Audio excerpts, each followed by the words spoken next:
Olá, sejam bem-vindos a mais um podcast Woodflow, um podcast que traz informações sobre o mercado da madeira, principalmente focado na exportação dos produtos brasileiros. O podcast Woodflow que é produzido pela plataforma Woodflow. Se você trabalha com madeira, compra ou vende, faça seu cadastro, sua oferta e fique sempre conectado com o que tem de mais novo no mercado, notícia, madeira serrada, moldura. Vamos falar das exportações brasileiras, o que aconteceu no último mês. E né, ele que é o super especialista nos números, conhece tudo aí sobre o mercado, não só nacional, mas também o que está acontecendo no mundo. Marcelo, STCP, Head de Desenvolvimento Estratégico da STCP. Bem-vindo novamente, Marcelo. Obrigado por estar aqui, mais uma vez, trazendo aí credibilidade para a gente. Ótimo, Gustavo. Excelente. Muito obrigado novamente pelo convite. É sempre uma satisfação aqui estarmos com você, conduzindo, né, uma discussão sobre o nosso mercado, que está sempre em evolução, e agradeço em nome da SCP e meu particular. Obrigado. E o nosso convidado aí especial de hoje é um cara que conhece tudo sobre madeira, né? Ele tem mais de 25 anos no mercado.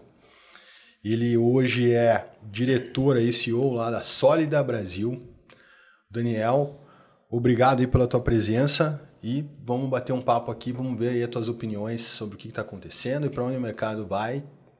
Obrigado novamente aí pela tua presença aqui. Obrigado a vocês pelo convite e vamos tentar contribuir da melhor maneira possível. Legal, gente.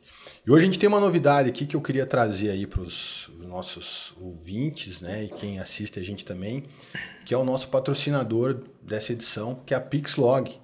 A Pixlog, tá mostrando aqui na tela um pouco sobre eles, é uma startup que desenvolveu um aplicativo, um software que ajuda aí na medição de toras. Eles fazem, né, a cubagem aí de tora, eles conseguem medir o sortimento de tora. É um aplicativo que foi desenvolvido pelo pessoal aqui em Curitiba. Então, se você quiser conhecer um pouco mais sobre esse software, ele ajuda demais, otimiza demais o tempo na medição de tora, ele ajuda na rastreabilidade, ele dá resumo, né, do que você tem no seu estoque, ele ajuda a produção, enfim. Pixlog.com.br, fale lá com o pessoal, com o Rodolfo, Vinícius, o João. Vocês vão ver esse software é incrível, que ajuda demais realmente as indústrias e tem sido um destaque aí, junto aí com o Woodflow, nessa parte de tecnologia que tenta trazer para o nosso mercado da madeira o que a tecnologia pode ajudar no nosso mercado. Recado dado.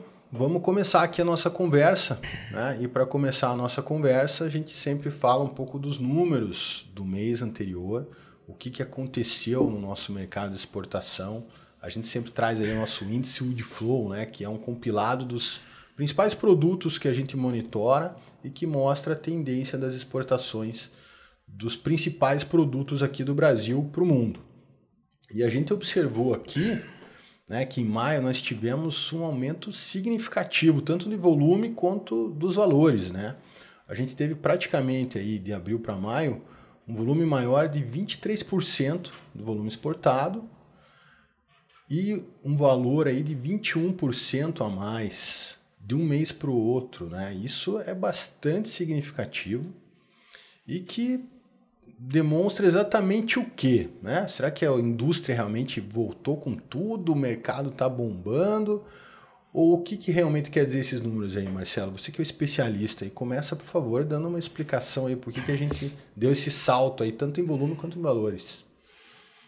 Perfeito, Gustavo. Nós temos acompanhado e realmente observamos aí esse aumento, né, mensal, mês a mês, né? Acho que é sempre importante fazermos uma visão, claro, de uma reação mensal, mas olharmos também o período.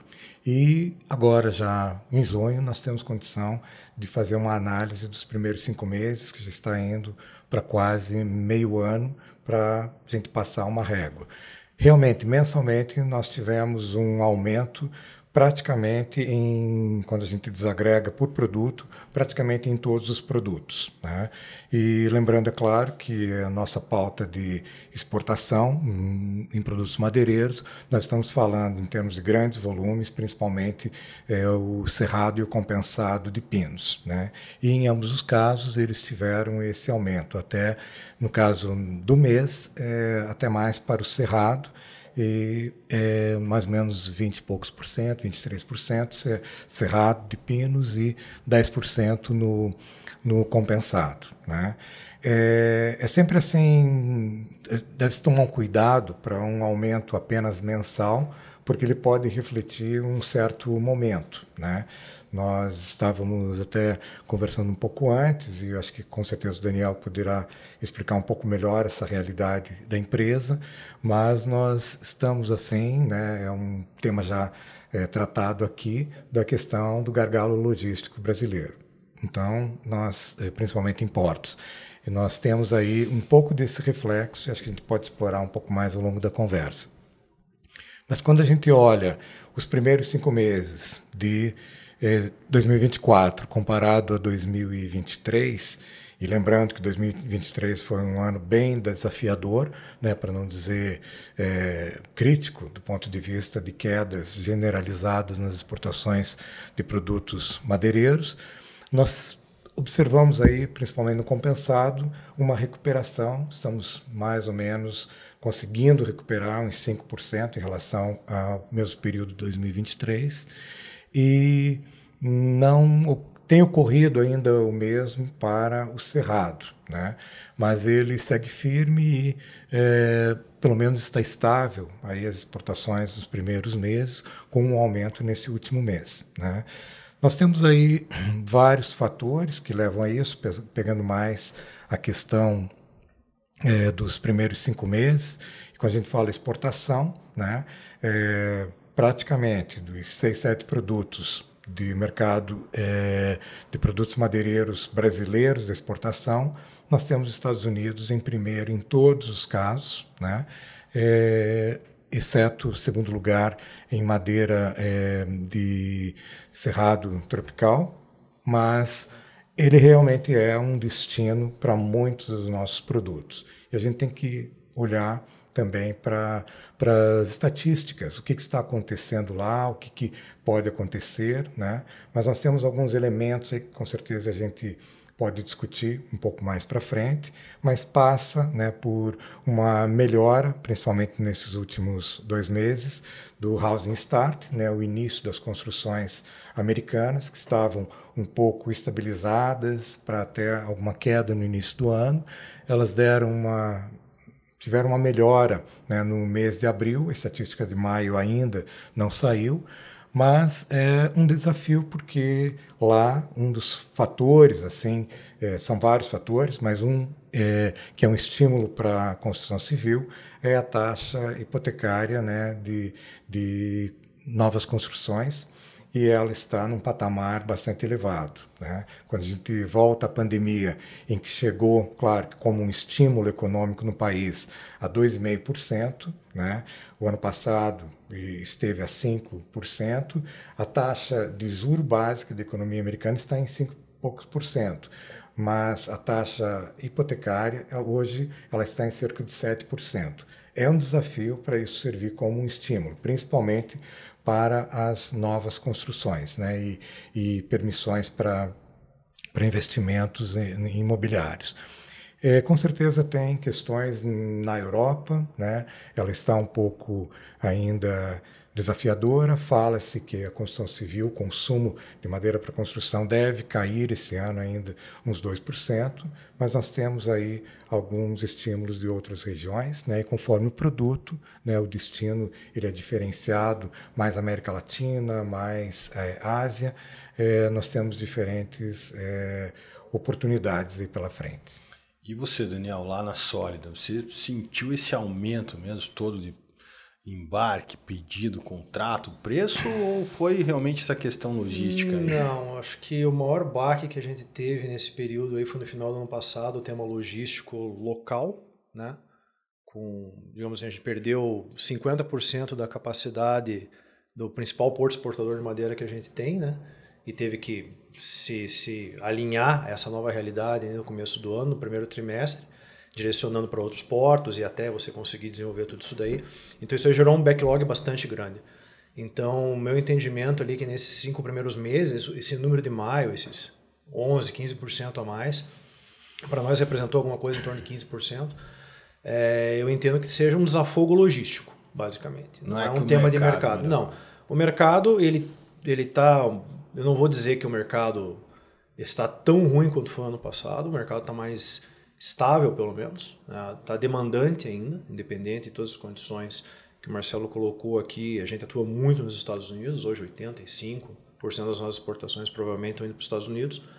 Então, isso aí, digamos assim, já é notícia velha, digamos assim. Você já está com a roda girando com essa condição. Obviamente, nós estamos esperando por notícias melhores que impulsionem mais o negócio. Mas eu acredito que assim, esse número de maio, especificamente, basicamente foi um desafogo logístico, né? O que também não deixa de ser uma boa notícia, né? Porque é sempre complicado você tratar com os teus clientes um tema que está fora das tuas mãos, né? Pois é, como é que administra isso? Você lá como indústria, o cara compra e você fala, ó, vai embarcar não sei quando. Não é fácil explicar o Brasil para os teus clientes lá fora, né? Então eu sempre brinco, inclusive, eu sempre começo minhas conversas com eles, assim, o Brasil não é para principiantes, né? Então se você não sabe brincar, não entre nesse jogo, não venha, né? Mas eles já entendem, né? Você consegue transmitir isso daí. Eu acho que a pandemia ajudou um pouco, porque o caos logístico mundial, inclusive lá nos Estados Unidos, né, a estrutura portuária deles para receber os materiais também foi super complicado, então eles já têm uma visão um pouquinho diferente. Então a gente não fica de bandido na história, né? Então provavelmente, não vou dizer 100%, mas eu vou dizer que parte dessa recuperação de preço também tem a ver com uma compensação de custos maiores logísticos que nós estamos tendo aqui, né? Especificamente os produtos que a gente trabalha, alguma coisa a gente consegue repassar, né, explicando a situação para os nossos clientes, né? E acho que pós-pandemia a gente consegue um entendimento melhor. É óbvio que se ele tiver uma alternativa melhor mundialmente falando para o produto, ele vai buscar essa alternativa, né? Isso qualquer um faria, né? Eu não vou comprar na loja mais cara só porque eu quero. Mais cara e não sei quando entrega. E não sei exatamente, né? Mas eu acho que isso é uma questão hoje mais de negociação, de você conversar com os clientes. Então, a gente consegue manter uma boa linha de entendimento nesse sentido. Não acredito que vai acontecer o caos que aconteceu na pandemia, de super inventário lá fora, né? De você ter uma quebra absurda na tua cadeia de produção, que de repente todo o material chegou ao mesmo tempo e ninguém mais precisa de nada, que foi o grande baque depois da pandemia, né? Então eu acho que as coisas estão mais estáveis, tá? Então a demanda está mais estável. De novo, não quer dizer que o mercado está bom, quer dizer que ele está estável, né? Então aí é o jogo que você tem que saber como jogar. Pois é, a gente estava falando um pouco antes sobre essa relevância do Brasil, né? Os clientes acabam se acostumando com o mau funcionamento do nosso país, infelizmente, né? E aí a gente estava falando sobre os números, o que o Brasil representa no mundo, né? E pegando os dois principais itens que são exportados, o compensado e a madeira serrada. A gente falou de compensado 6% do mundo, né, que a gente representa, e a madeira serrada um pouquinho mais de 2%. 2%. É isso mesmo? É isso aí. É isso mesmo. Você pega uma média aí não pegar um ponto de pico, né, o de baixo, você verifica aí que de 18 a 22, por exemplo, que tem as estatísticas, é 6,5% no caso do compensado e 2,2% no cerrado, isso do Pinos, né? Mas para os outros produtos brasileiros, o volume é menor, mas gira em torno de menos de 1% a 2%. Mais um dos itens que vocês produzem lá, que são as molduras, o Brasil é super relevante, né? Não, as molduras, realmente, o Brasil ele é um player muito importante, porque o maior mercado consumidor de molduras do mundo é os Estados Unidos, né? Então, hoje o Brasil, eu diria assim, não afirmaria, mas eu diria assim, quase certeza, é o país maior exportador de moldura para os Estados Unidos hoje é o Brasil, em número de containers, em volume, né? Então a gente tem uma representatividade bem grande. Então a gente hoje já superou na América do Sul o Chile, com certeza, em termos de exportação de molduras, né? E graças ao tema do antidumping, a China saiu do jogo, né? Então você tem outros mercados na Ásia hoje, outros países na Ásia que atendem os Estados Unidos também, mas não são tão relevantes ainda, né? Então, hoje realmente o Brasil é a primeira consideração de um consumidor americano, de um distribuidor, tal. O Brasil vai ser sempre uma das opções que ele vai ter que considerar, né? Então a gente deve estar hoje, eu não vou ter esse número exato, mas a nossa relevância aí por mês deve estar girando em torno de uns 1.200 containers por mês, mais ou menos. Então, da mesma forma que a gente depende deles aí, eles também têm, de certa forma, a dependência do Brasil. Sim, existe uma relação de dependência, né? Sempre quando não exista outra alternativa mais viável, o Brasil é um player extremamente relevante no mercado americano. Pois é, esse Brasil sempre se encaixando onde não existe algo mais viável, né? Parece que a gente sempre fica meio de lado. Triste falar, mas é real. E você recentemente foi para a Europa, visitou vários países, né? Você estava comentando sobre a Finlândia, Conta um pouco dessa tua experiência lá e comparado com a nossa realidade aqui. Eu acho que a gente tem que pontuar aqui o seguinte, você fala desses países europeus, eles têm uma tradição no uso da madeira, na vida cotidiana deles, muito maior que a nossa, né? Se eu disser para você, vamos construir uma casa de madeira, hoje no imaginário popular do Brasil, uma casa de pinos, né? Corra, louco, né? Ninguém quer isso, né? E está totalmente errado o conceito, né? Se você for olhar o conjunto todo hoje, ainda mais olhando a parte ambiental, a construção em madeira, ela é extremamente sustentável, né? Captura carbono, né? É uma cadeia totalmente integrada, né? E você vê isso lá. Tem dificuldades também, tá? Não é céu de brigadeiro, como dizem, tá? Você tem muitas restrições também lá, mas é uma coisa que já está desenvolvida, já é uma coisa que não existem barreiras com relação a isso daí, né? Mas acho que o que mais impressiona quando você olha isso daí é com quem a gente está competindo a nível mundial, né? Então você vê países lá que tem...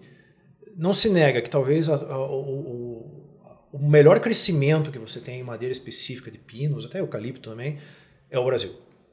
Então você olha isso no ponto de vista de potencial que o país tem, é um absurdo, né? Você fala, meu Deus, aí você para para pensar, nós temos aí, não chega a 2% talvez da nossa área plantada em áreas de reflorestamento hoje de pinos, né? Então é nada. Você vai para a Suécia, é 30%. Você vai para a Finlândia, eu comentei contigo, você não anda 1 quilômetro sem ver uma floresta ou um lago, né? São as duas mais coisas que tem na Finlândia, né? Eu não cheguei na neve, tá? Mas acho que chega um ponto que você só vê neve. E quando você conversa com as pessoas lá, é uma coisa assim que você fica assim desnorteado, porque eles levantam uma estatística que a floresta lá, o crescimento da floresta é maior que o crescimento da indústria. Eles têm um déficit de indústria, né? E nós aqui estamos aqui imaginando, eu vou construir uma indústria hoje, será que eu vou ter matéria-prima daqui 10 anos? E lá é uma situação completamente diferente, né?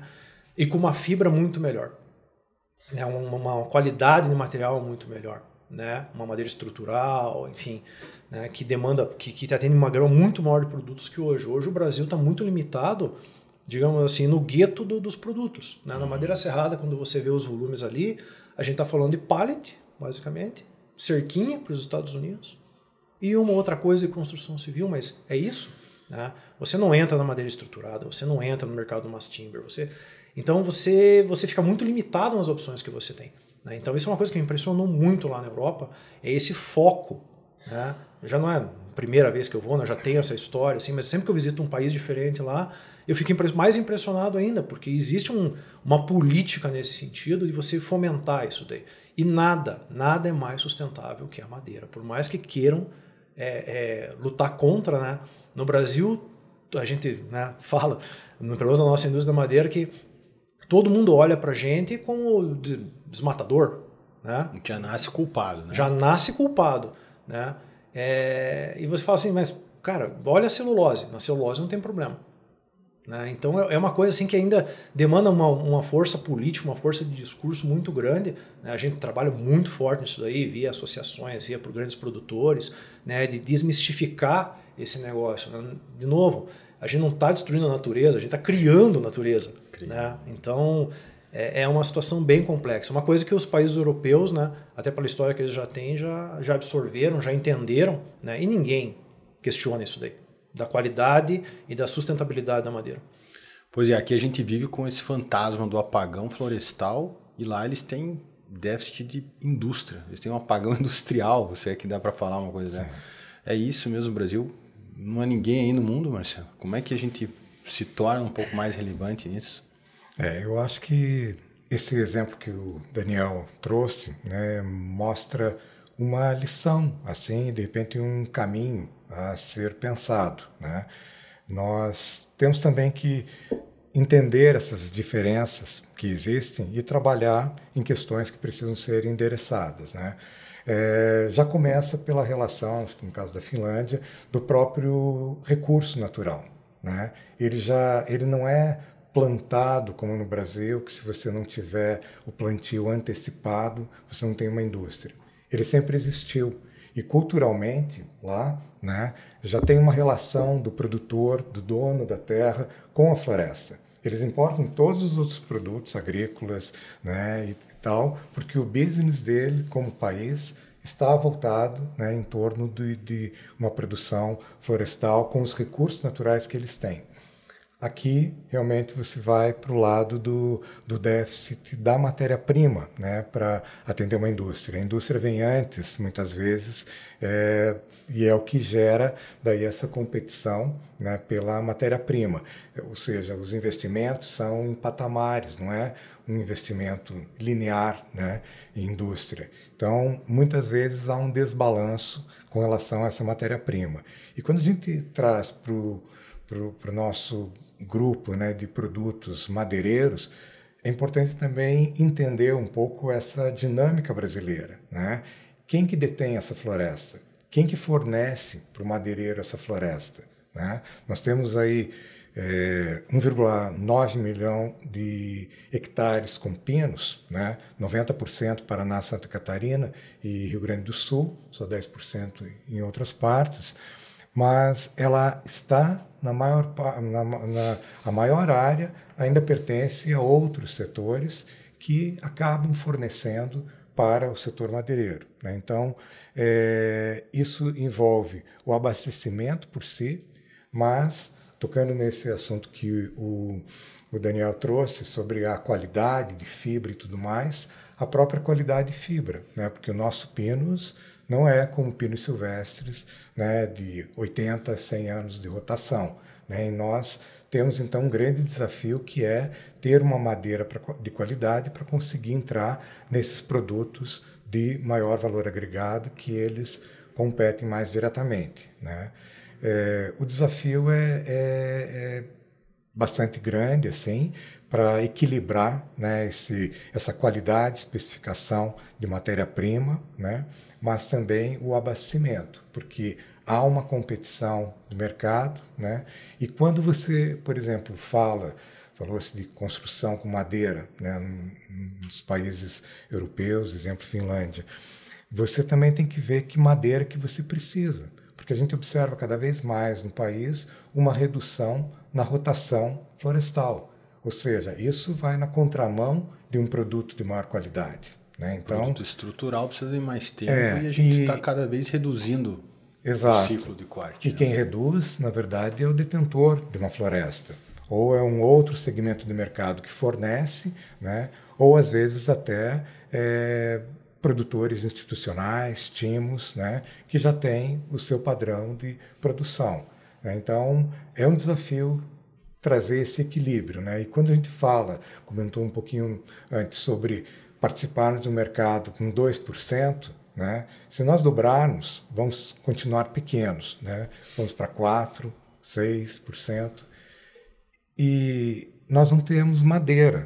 Nós teríamos que ter floresta dobrada, mais ou menos, né, pegando uma equivalência, para conseguir atingir esse crescimento. Então, existe um planejamento necessário para o setor, né, uma coisa integrada, não deve ser um projeto somente individual. Evidentemente que uma empresa pode se planejar e, né, crescer, né, expandir, mas se a gente pensa como país, né, precisa de uma ação mais focada que envolva o setor privado e políticas públicas adequadas, né? E a gente tem que ser uma agenda de país, não de governo, né? O Brasil, em algum momento, tem que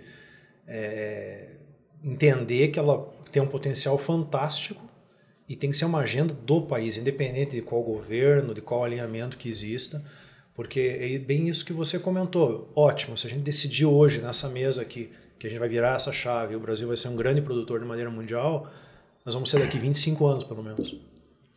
Não é uma coisa que vai acontecer do dia para a noite. E daí você vai entrar em todo esse tema que você comentou das TIMOs, dos pequenos investidores.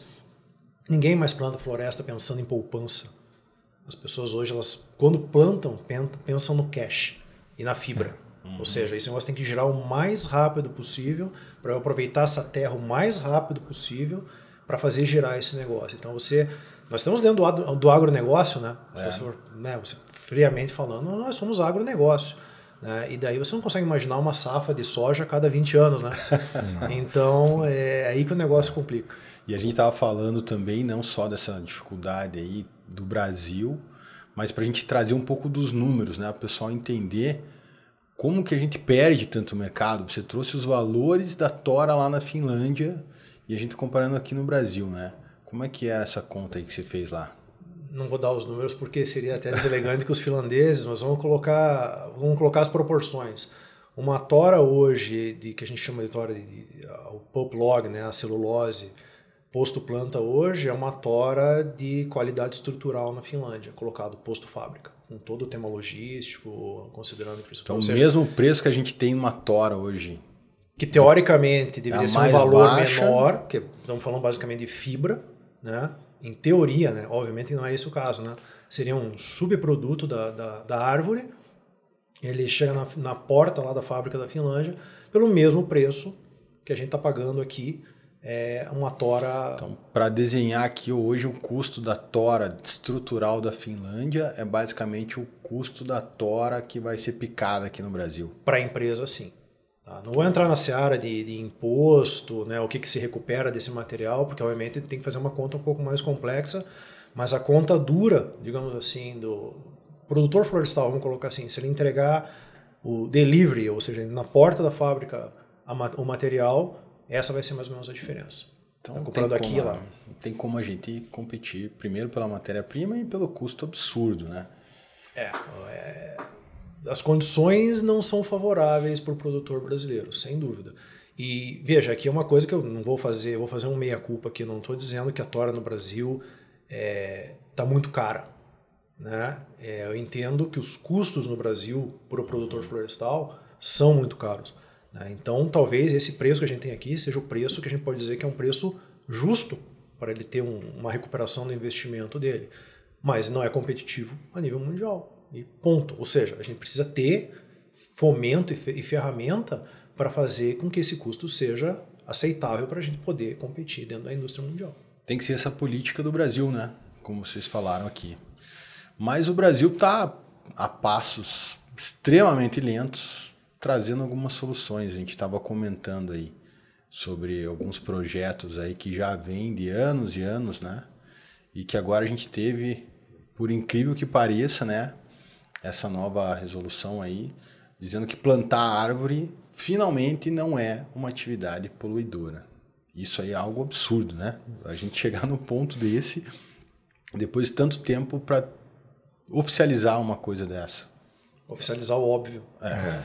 Exatamente. Mas já é algo que talvez traga algum retorno, né? Você estava comentando sobre outros projetos também que o Brasil já tem se arrastado aí durante anos que talvez sejam implementados. Como é que Sim, não, interessante esse tema, porque é muito recente, né, da questão de retirada da silvicultura como uma atividade poluidora ou utilizadora assim, de recursos ambientais. Né? É algo muito recente, agora 31 de maio, e finalmente virou lei depois de um debate que já se arrastou por mais de 10 anos. Né? Nós estávamos trazendo a silvicultura como uma das 20 indústrias, né, poluidoras, tanto quanto extração mineral, indústrias químicas, metalúrgicas, a silvicultura, plantar 10 anos árvores, discutindo isso. pelo menos isso, né, para tentar a retirada. Né. E isso virou lei, né, e ela traz um alento. Né. Claro que nós vamos precisar passar o tempo para ver colher, né, os frutos disso. Mas só de ter essa correção, né, necessária, ela já imediatamente apresenta duas oportunidades aí, né? Ela traz, justamente com essa retirada, uma facilitação, né, reduz a burocracia do processo de atividades florestais, porque ela retira, né, a necessidade de um licenciamento ambiental para a silvicultura. E ela também reduz, ou seja, na verdade, elimina o pagamento de uma taxa de controle e fiscalização ambiental que até então a atividade precisava pagar.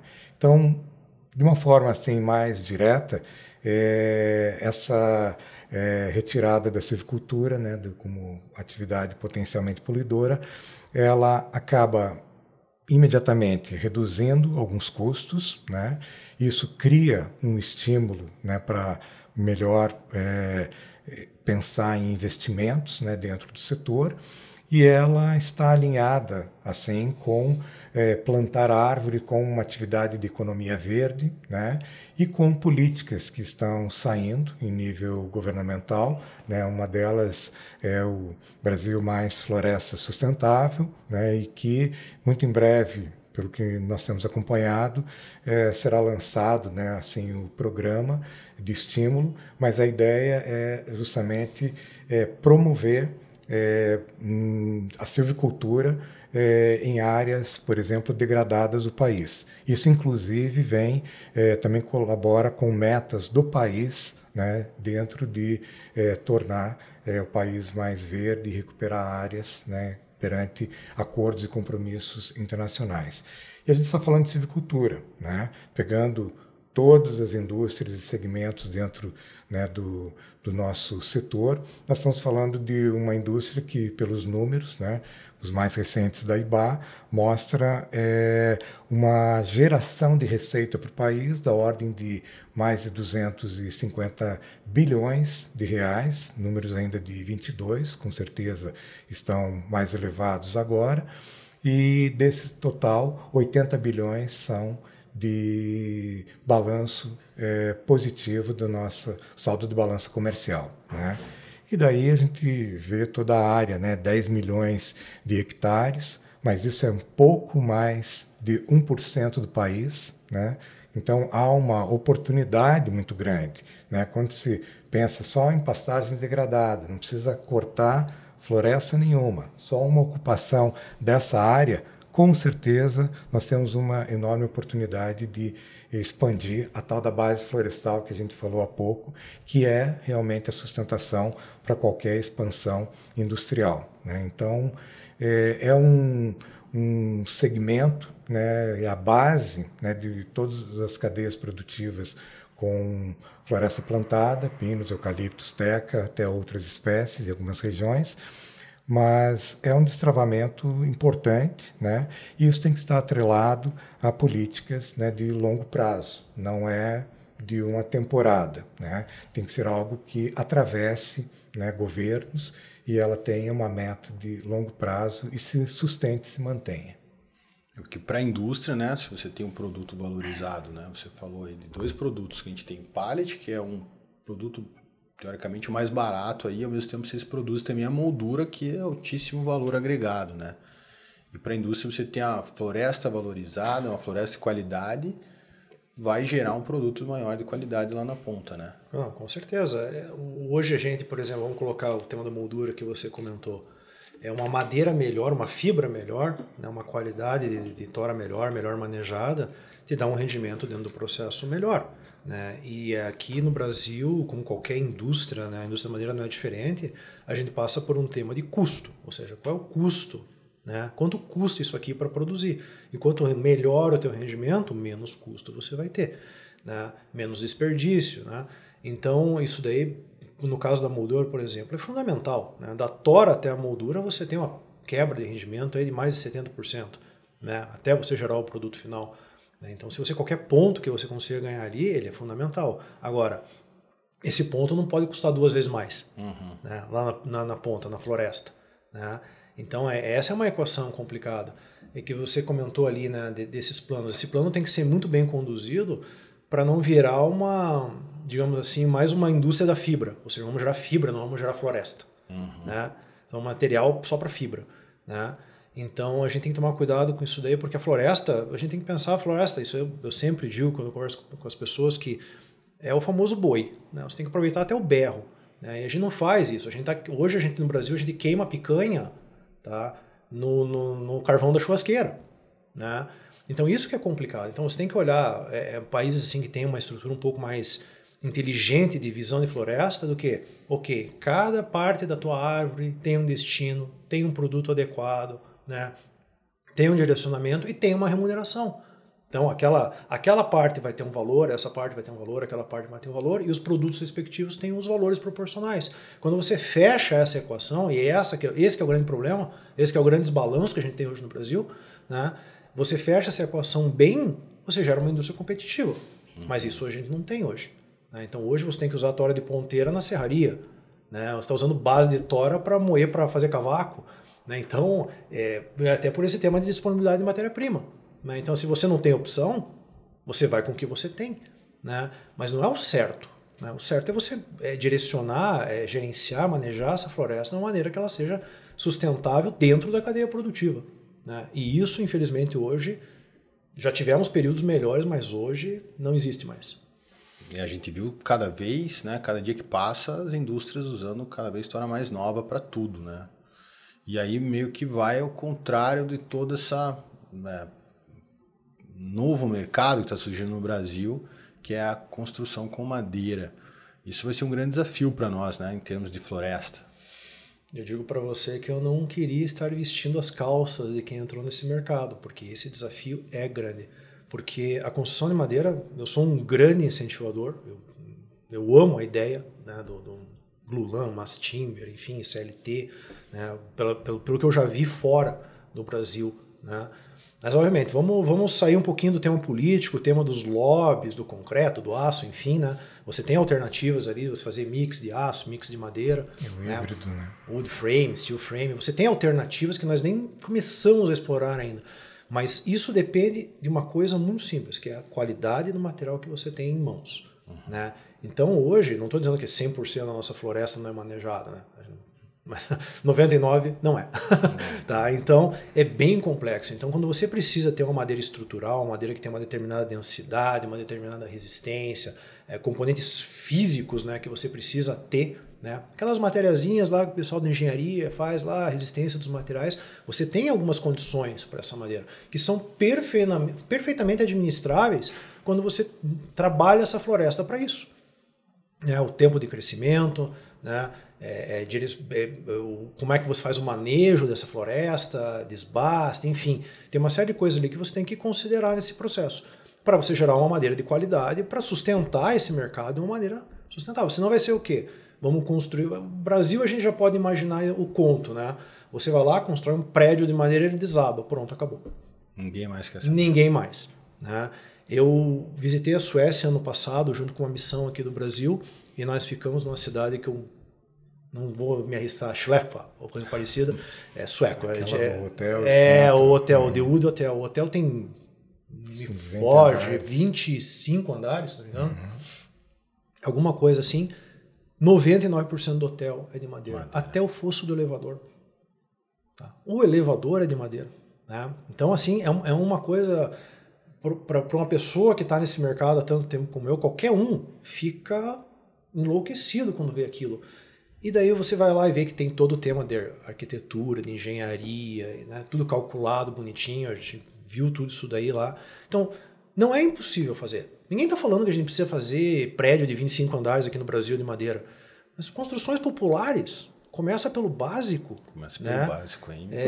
E imagine agora, vamos tomar um triste exemplo do desastre do Rio Grande do Sul agora, né? O desastre do Rio Grande do Sul foi maior que o Katrina, pessoal.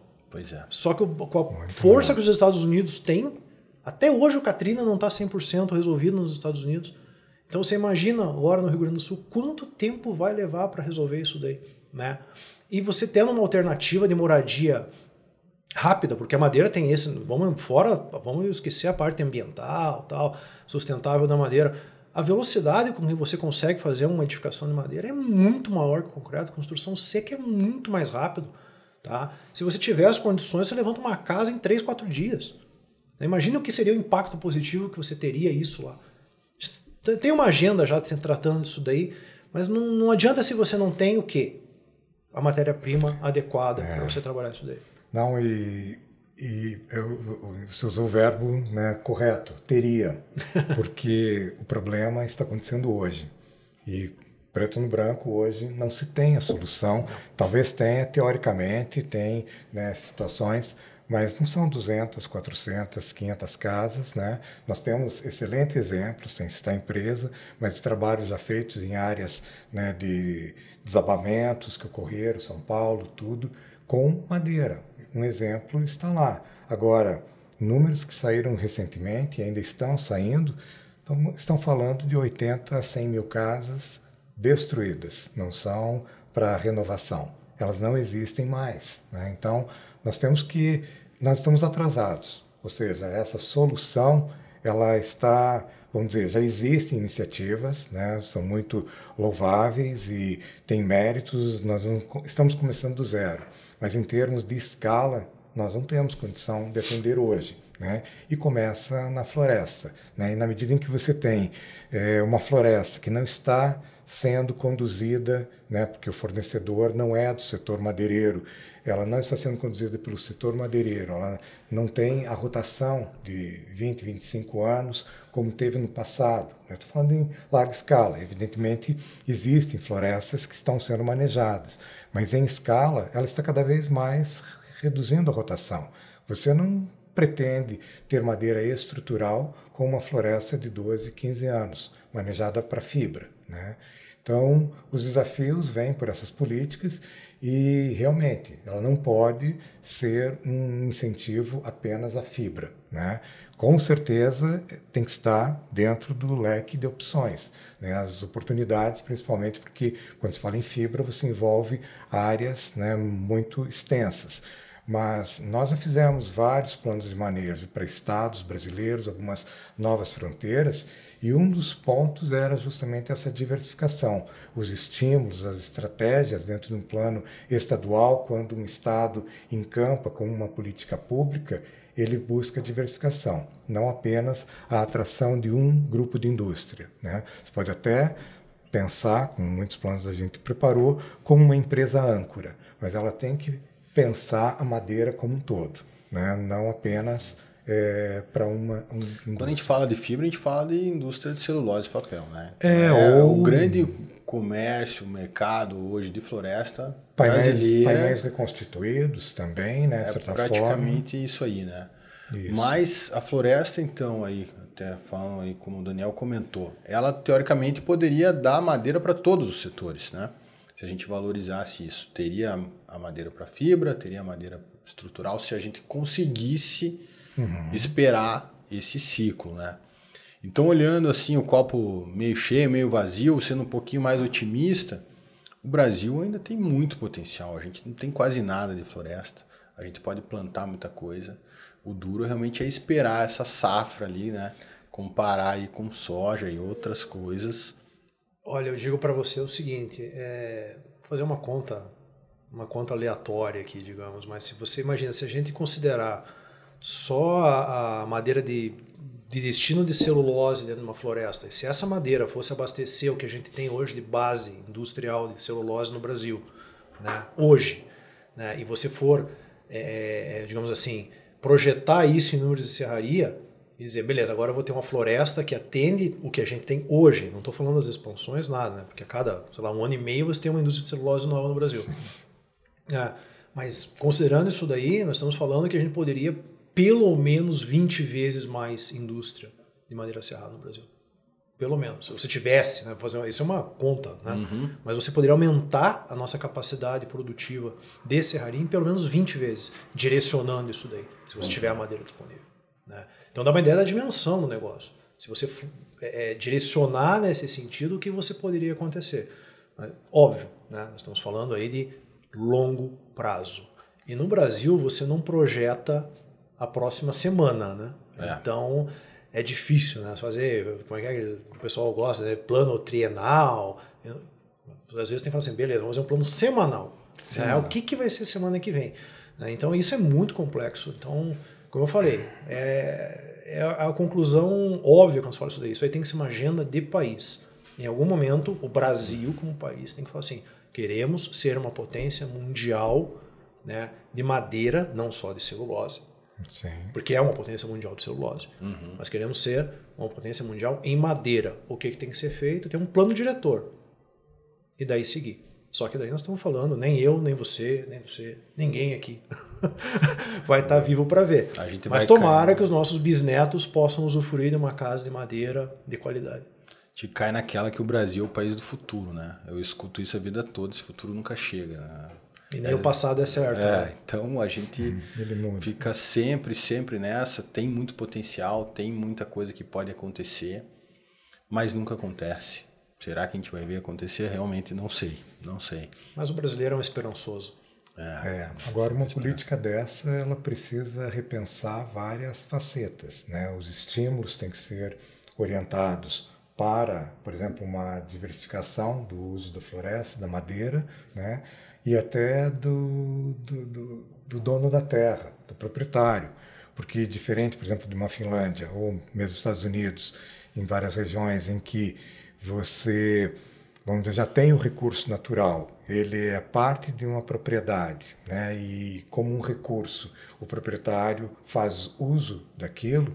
Aqui no Brasil, né, pegando o exemplo da celulose, você tem que comprar a terra, né? Você tem um enorme investimento. Então, essa capitalização é algo assim fundamental, se a gente adotar esse modelo.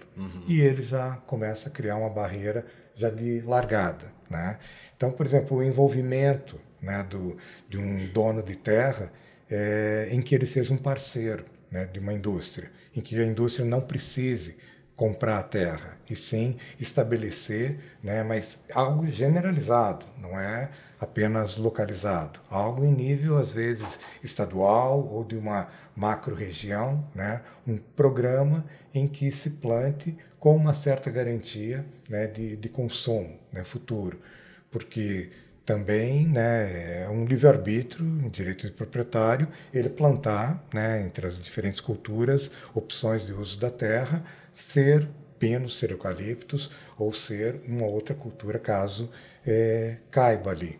Mas ele também tem que enxergar um futuro promissor, né? E começa pela floresta, né? Você não tem como, se a indústria vier, porque já existe uma floresta localizada, né?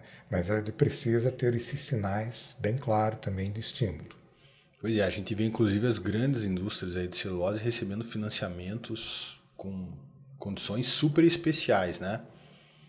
Obviamente nada contra isso, que fomente bastante o mercado, mas teria que ter algo que a gente pudesse casar essa floresta para eles para a indústria, porque a indústria gera muito emprego, né? Eu não sei se a gente tem alguns números aí com relação à mão de obra. Quantas pessoas trabalham lá na Sólida, por exemplo, são beneficiadas aí de tudo que vocês fazem? Diretos, eu acredito que a gente deve ter hoje cerca de 900 funcionários. 900 funcionários? Sim, e daí você coloca, vamos colocar especificamente, isso vai valer para todas as empresas do setor, né? Então vamos colocar assim, 900 funcionários, você pode multiplicar isso aí por 3, talvez, 3,5, vamos arredondar para 4. Não, arredondando de indiretos, vamos dizer que 4 mil pessoas são, digamos assim, beneficiadas pela existência da empresa. De alguma forma, estão tendo seus rendimentos atrelados a isso daí, estão sobrevivendo com base nisso daí. A Sólida está localizada em Rio Negrinho, Santa Catarina, e é uma cidade de 40 e poucos mil habitantes. Não sei se chega a 50 hoje. Tá? Ou seja, 10% da cidade está vinculada diretamente a uma indústria. É muito significativo. Claro, é muito significativo. É muito significativo. O Sina falou que se a gente pudesse abrir mais serrarias usando as florestas, daria quase 20 serrarias. Imagine. Aí, o tanto de emprego que geraria no nosso Sim, país. Né? E é uma... Obviamente, né, hoje existe uma corrente mundial de muita automação, né, natural. Né? A gente não precisa entrar nessa seara do que é a qualidade de mão de obra, etc. Mas a indústria da madeira ela necessita intensamente de pessoas. Né? A moldura, por exemplo, né, eu tenho um parceiro de negócio, um concorrente nosso aí, que ele sempre diz que nós somos um artesanato industrial. Artesanato industrial, porque tem que passar pela mão de uma pessoa, não tem máquina que faz 100% do nosso produto. Em qualquer lugar do mundo que seja feito, ele vai ter sempre uma pessoa. Né? E a madeira, em geral, tem essa característica de você ter mais móveis, por exemplo. Né? Vamos colocar que a gente nem comentou o tema dos móveis. Né? O Brasil já foi uma potência mundial de móveis e hoje é um traço. Né? Mas você para pensar e fala, móvel não tem máquina que faz um móvel bonito, uma mesa como essa. Isso aqui não é feito por uma máquina, isso aqui teve pessoas que pegaram, puxaram, nossa, aqui e tal. Então, e tem uma intensidade de mão de obra que tem que ser valorizada. E para ser valorizada, você tem que ter um produto que tenha retorno. Daí fecha o ciclo, né, que você tem que fazer todo o ciclo funcionar bem para que o negócio funcione. Né? Então, eu acho que, sim, o potencial é gigante. Né? Se você for olhar em termos que a gente comentou de exportações, os volumes que a gente exporta, o quanto que a gente brinca que a gente é o último na fila quando a gente vai negociar os fretes, mas a gente é o primeiro que embarca, né? Porque a gente é volume, a gente é container, né? A gente gira o negócio, sabe? Então a gente tem muita força que a gente não explora. Essa que é a verdade. E quando se fala de emprego, por exemplo, soma-se aí um outro tipo de emprego que é o chamado efeito renda, ou seja, todos esses funcionários, diretos e indiretos, eles vivem nessa comunidade, nessa cidade. Eles movimentam a economia e têm empregos gerados muito indiretamente que estão atrelados à circulação, né, de todo esse salário e benefício que os funcionários têm. Então, e as empresas estão no interior, né? A silvicultura, isso é um tema interessante também, né? Ela está fixando o homem nas regiões onde as florestas existem. Esse é um papel assim intangível, né, que a gente não coloca, mas a não existência de florestas e de indústrias no interior do Brasil, ela poderia estar acarretando em um problema social mais grave. Né? Exatamente. Pois é, então o Brasil, país do futuro da madeira, que será que a gente vai ver, né? Mas voltando aqui para o nosso presente, o mercado aí de exportação, né, continua ainda dependendo muito dos Estados Unidos, queira ou não, direto ou indiretamente, tudo que acontece lá movimenta o resto do planeta, né? O que a gente pode esperar até o final do ano, se é que dá para prever alguma coisa até o final do ano? A gente viu aí que os Estados Unidos está mantendo juros para eles alto, né? Que eles nunca viveram com uma taxa dessa. Europa também devagar. O que a gente pode prever aí até o final do ano para o nosso comércio aqui, Marcelo? Começando com você aí. Olha, a gente tem alguns sinais de alguns segmentos de produtos de mercado. Né? A gente já falou começar pelo compensado, né? Porque ele tem alguns sinais positivos, né? Principalmente de Estados Unidos, muito atrelado, claro, à redução dessa taxa. A expectativa do mercado era de que as reduções dessas taxas pelo Fed, né, o Banco Central deles, fosse mais rápido. Mas os números de inflação, principalmente do que saiu da inflação de março, né, fez com que o Fed recuasse, pelo contrário, elevasse a taxa de juros, né? E lá eles têm uma situação que é, por exemplo, num financiamento de uma nova moradia ou de uma moradia já existente, mas, enfim, financiada, você tem a condição de bloquear a taxa que ficará ao teu financiamento. Então, nesse momento, não está tão atrativo, porque há uma expectativa, o próprio mercado anuncia que essa taxa deve cair. Então, esses financiamentos bloqueados agora, né, eles podem não ser tão atrativos. Então, precisa ter um pouco desse movimento de redução dessas taxas. Há uma expectativa de que caiam até alguns analistas de mercado mostrando uns 6% no final do ano, ainda é alta, mas a grande expectativa é para 2025 e 2026, né? Para esse segmento de construção civil, que usa, claro, compensado de pinos, um pouco de madeira de serrada também, né, principalmente estrutural. Agora, nós temos assim também sinais da madeira, né, que vocês trabalham, que é de moldura, né, ela teve um crescimento expressivo aí nesses primeiros meses. Então, ela deve ainda estar crescendo, e isso é mercado, 97% das exportações brasileiras vão para os Estados Unidos, né? Então, existe um potencial de repente continuar. No caso do compensado, recentemente foi criada e estabelecida uma nova certificadora, né, do compensado, e um número de empresas brasileiras já aderiu a essa certificadora e de uma forma muito positiva, não é sorte, isso aí deve ser mérito com certeza. Elas estão conseguindo exportar o compensado brasileiro com a certificação estrutural, PS1, né? Próprios Estados Unidos, relatórios internos deles mostram essa mudança de cenário em 2024, que já começou a acontecer, e é promissor que, pelo menos do Brasil, ainda que os números fiquem um pouco estáveis na construção civil, mas eles têm um volume relevante de importação, né? Ele acabe vindo do Brasil. É uma expectativa caso se mantenha neste patamar de certificação PS1, né?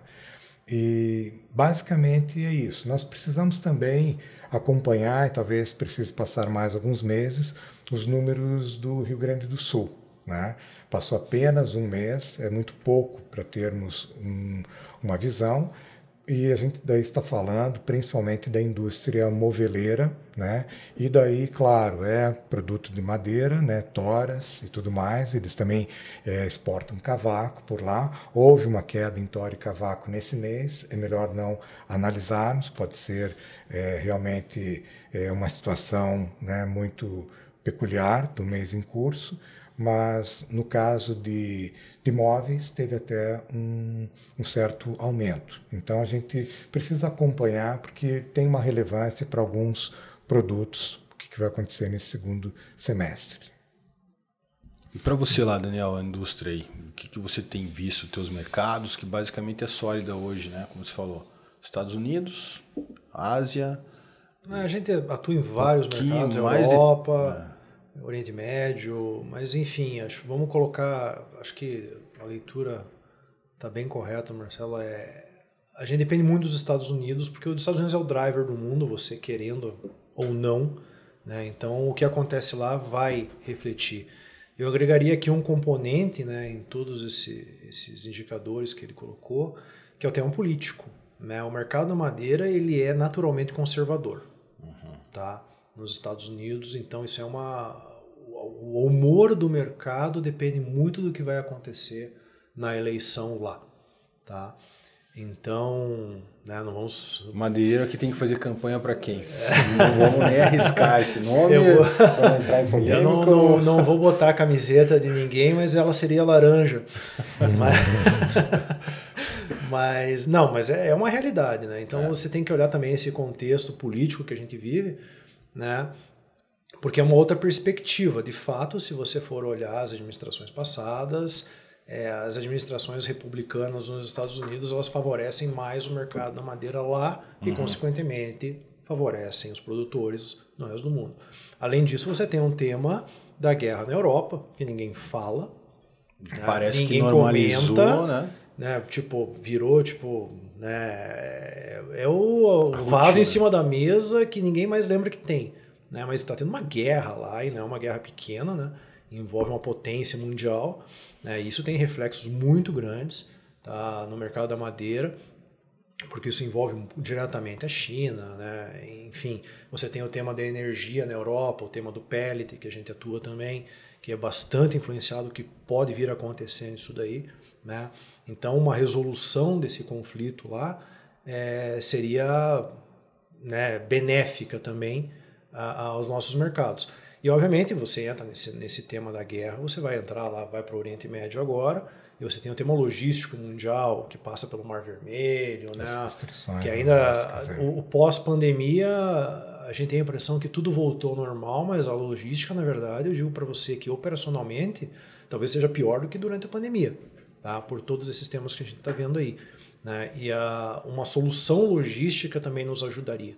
Né, a gente até brinca que a gente já começa devendo, né, quando você começa uma exportação no Brasil, porque você nunca sabe o que vai vir de demurrage, detention, GRI, né, taxas aleatórias que podem aparecer,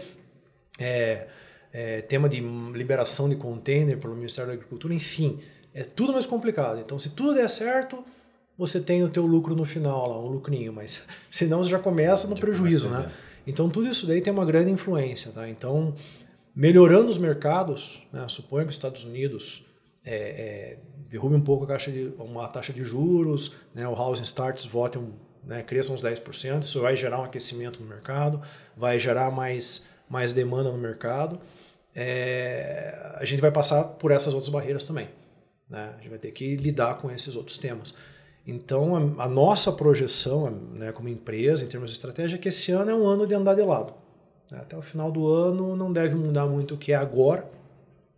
Se mantiver, já está... Se mantiver, a gente já fica feliz, né? É mais ou menos isso, né? Que às vezes tem que olhar pelo viés, se não piorar, tá bom, né? Sim.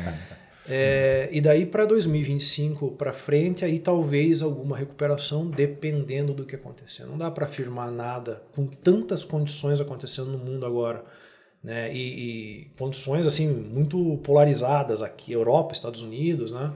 Então você tem que tomar muito cuidado com essa condição também. O próprio fator China, né? Que está com um problema interno muito grave, né? Na questão da construção civil. Também. E os números lá, qualquer 1%, meio por cento, são superlativos em termos de volume. Se né? você souber o número de verdade, né? Porque quando vem da China você tem que dar um desconto. Uma filtrada, né? Ali. Tem que dar uma filtrada. Então, é verdade, eu concordo. Então tem muita coisa acontecendo para você poder fazer um plano de negócio que diga, vai ser assim. Porque não vai.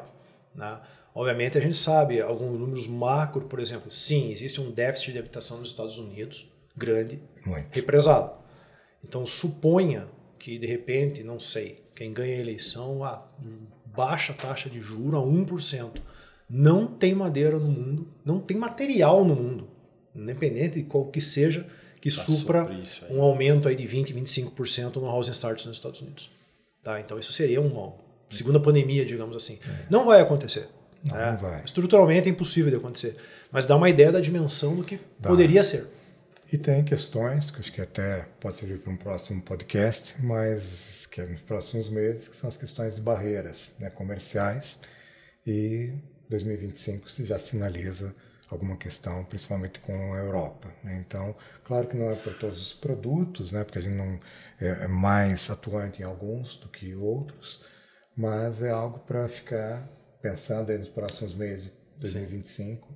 É um ponto de atenção relevante. Né? A gente já está falando de 2025, né? Aqui a gente já está praticamente finalizando o ano.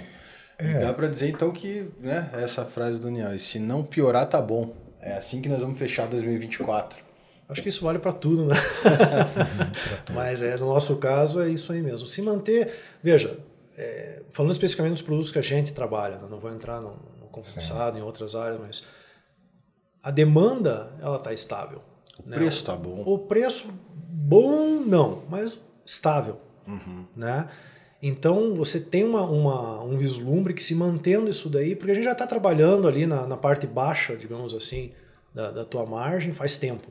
Né? E quando a gente fala de madeira, nós não falamos de margens absurdas. Não existe. Não existe isso. Né? São margens mínimas, você tem que ganhar alguma coisa no volume no teu custo. Essa que é a realidade, essa é a regra do negócio da madeira. Tá? Então, se mantendo assim, se você tem algum viés positivo, você já tem uma alegria até o final do ano. Tá? Mas depende do que acontecer. A gente tem que torcer para que tudo dê certo. A gente tem as condições internas do Brasil, que nós nem entramos nesse mérito, né, que também são complicadores, né? Medida provisória do fim do mundo, aqueles negócios. Isso é uma coisa que você não planeja. Né? Você não consegue fazer um forecast, você não consegue fazer um planejamento para te comerem 10% do teu imposto do dia para a noite. Né? Então, são coisas que a gente tem que considerar também nessa equação aí. Mas vamos torcer para que tudo dê certo. Vamos torcer aí. Assim, estamos chegando no final aqui, né? Dá para a gente falar sobre muita coisa. Tá muito legal a conversa. Dá para a gente bater um papo aí realmente sobre muitas outras coisas. Mas a gente precisa acabar. Então, acho que dá para a gente terminar com esse se não piorar, tá bom. Né? Sim. E tentar realmente manter aí as coisas funcionando na medida do possível. E vamos continuar acompanhando aqui, então. Queria realmente agradecer mais uma vez. Marcelo, muito obrigado aí pela tua presença.